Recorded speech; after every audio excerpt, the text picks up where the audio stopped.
manatili sa ating bayan.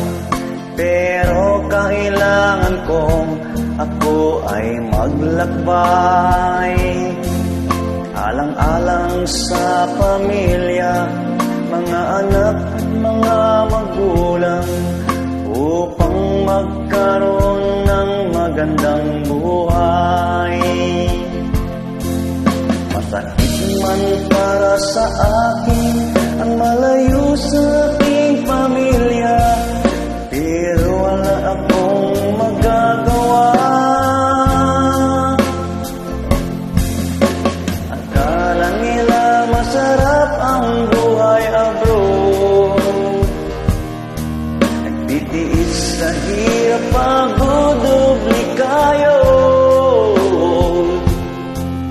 Nabayan pa ng pangungulila sa naiwan mong pamilya. Di mo na malaya, tumutulo na ang iyong luha.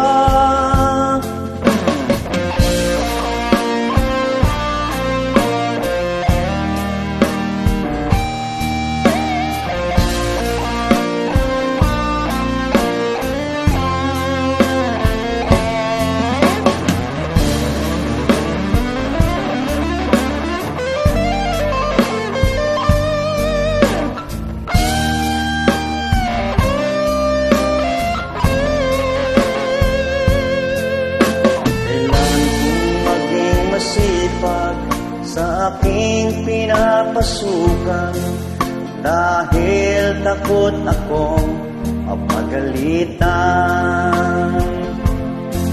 Minsan ako'y natataranta kapag ang bus ko ay sumisigaw na, mukhang bibig ba ay awla surang-surang. Pagdating ng sahurang, ang sweldo kong pinahawakan, kinabukasan resibo na lang ang naiwan. Akala nila masarap ang buhay abroad, nagtitiis sa hirap, pagod, obligado. Sabayan pa ng pangungulila sa naiwan mong pamilya.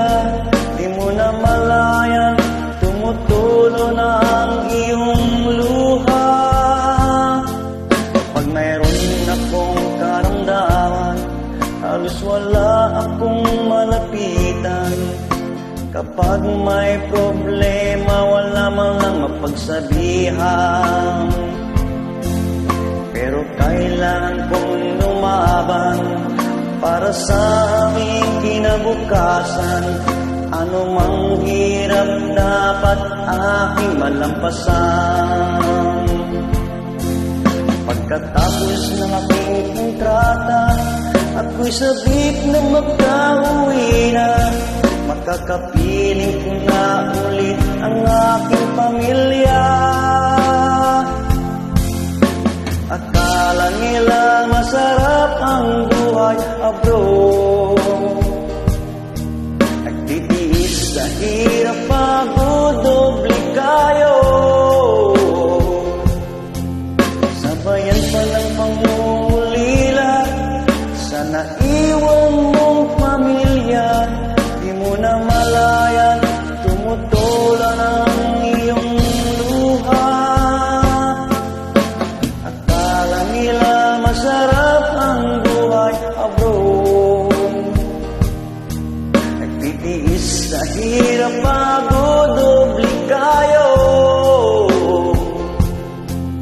Sabayan pa ng pangungulila sa naiwan mong pamilya. Di mo na malayan, tumutulo na ang iyong luha. Loads, mga idol, hindi po biro ang pag-upload. Hindi po lahat na nag-upload ay siniswerte. Mayroon din pong minamalas. Mga kabayan po ang buhay of W dyan. kayong mag-iingat dyan mga lods, mga idol. Ginagawa niyo po yung lahat para sa inyong mga pamilya. Thank you. God bless everyone.